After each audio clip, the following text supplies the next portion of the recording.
Hi, my name is Rob Whitehouse from the Samsung Digital Academy for Teachers, based at Harborne Academy in Birmingham, a 3-year project to provide free training to support teachers in learning digital skills and to support the new computing curriculum. Welcome to this short guide to using the online assessment tool Kahoot. So what is Kahoot? Kahoot is a website platform that enables a teacher to launch a quiz online and test students' knowledge of a subject by answering multiple choice questions in competition with each other. Not a new idea, but Kahoot takes advantage of modern design and technology to create an environment which I think is the best around at the moment. So why should we use Kahoot? It makes learning and revision fun and engaging. It's free. It doesn't require any special devices or equipment to play. Any computer or device with internet will do.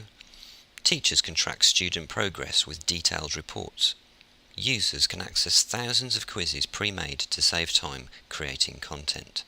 Let's hop over to the Kahoot website now and we'll show you how to get started and make the most of Kahoot. Registration is incredibly quick and easy. Go to getkahoot.com and choose Get Your Free Account. Just enter your role, name of organisation, create a username, give an email and choose your own password. This immediately creates your account and takes you to your new dashboard. To find a quiz created by someone else, select Public Kahoots at the top of the page. Then type a keyword in the search box. You can filter this further by choosing school, university, etc. and ticking this box to look at only Kahoots by teachers. A quick glance down the found quizzes will tell you how many times they've been played and how many times they've been favourited. Always check the quiz questions and answers to see if they are appropriate and what you want. To do this, just select the title and this brings up an overview of all the questions, and clicking here will show all the answers too. You can have a go at the quiz on your own by doing a preview, which even provides an emulator of a mobile device, so it is like you're playing it for real. If you like the quiz, you can put it in your favourites by selecting Favourite here, and also back here on the main search page. To view your favourites, you will need to go to My Kahoots, and then go to My Favourites. To launch a quiz, you only need to choose Play for that quiz. It does not matter whether it's in your favourites or not. The next screen gives you some options where you can do things like randomise questions and turn off music. The great thing about online assessment tools like Kahoot is that you can access them from any internet-linked device. Whether phone, tablet, laptop or PC, all will look and work the same. Mobile device users can use a free app, but this is not essential as going to kahoot.it in any browser will bring up the same screen. Players then enter the game PIN that appears and are asked to enter a nickname. If you are using this to actually assess learning and progression, tell your students to enter their real first name and not just a silly nickname. If anyone does enter a name you don't want, just hover over their name on the launch screen and select to kick them off, and they have to enter the game PIN again and a new name. Just before launching the quiz for the first time, tell your students that the questions and multiple choice answers only appear on the board, and their devices or computers become the gamepad where they select the coloured tile they think is the right answer. Also tell them that you get up to 1,000 points for getting the right answer, but the longer you take to answer, the less points you get. When everyone has answered or the time runs out, the correct answer is shown as well as a graphical breakdown of which answers were given.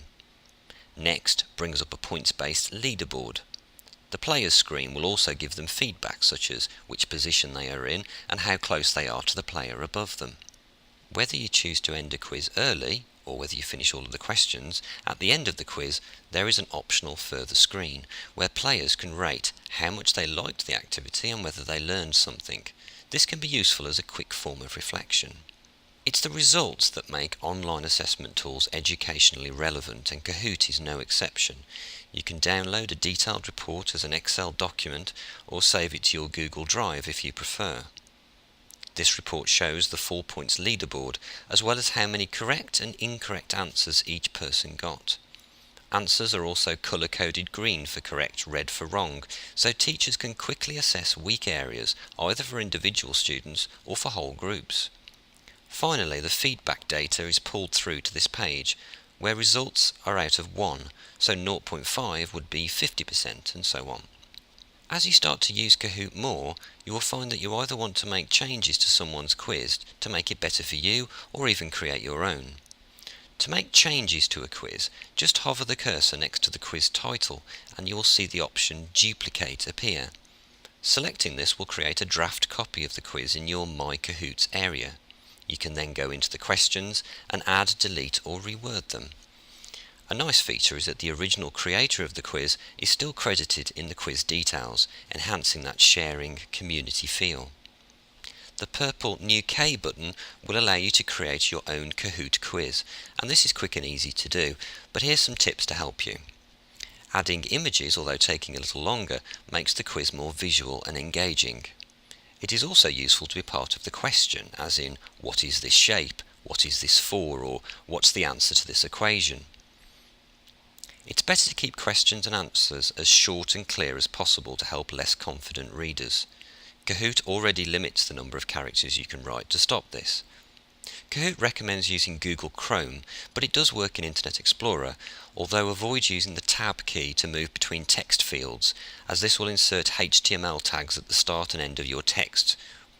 To turn a Kahoot from a fun quiz into a really useful flipped style learning activity, grab a video from YouTube that explains a topic, and then make your quiz about that topic. This means not only can you use this in the classroom, but students could return to it as many times as they like for revision. A new feature in Kahoot is Ghost Mode, where you can play against your previous score to see if you can beat it. This will be very useful for someone using Kahoot as a revision tool individually, but also as a class activity to show clear evidence of progression. You do not have to be a teacher to have a Kahoot account. In fact, anyone can. Users under 16 are restricted from making their quizzes public and browsing all public Kahoots, but they can share them with other users by typing their username and inviting them, and quizzes can be shared with them in the same way, for example by a teacher. I hope you found this guide useful, and remember that this is just one of the many digital teaching skills covered in the courses at the Samsung Digital Academy for Teachers, based at Harborne Academy in Birmingham. Follow the link in the description to find out how to access this free training at your primary or secondary school or as part of your teacher training programme.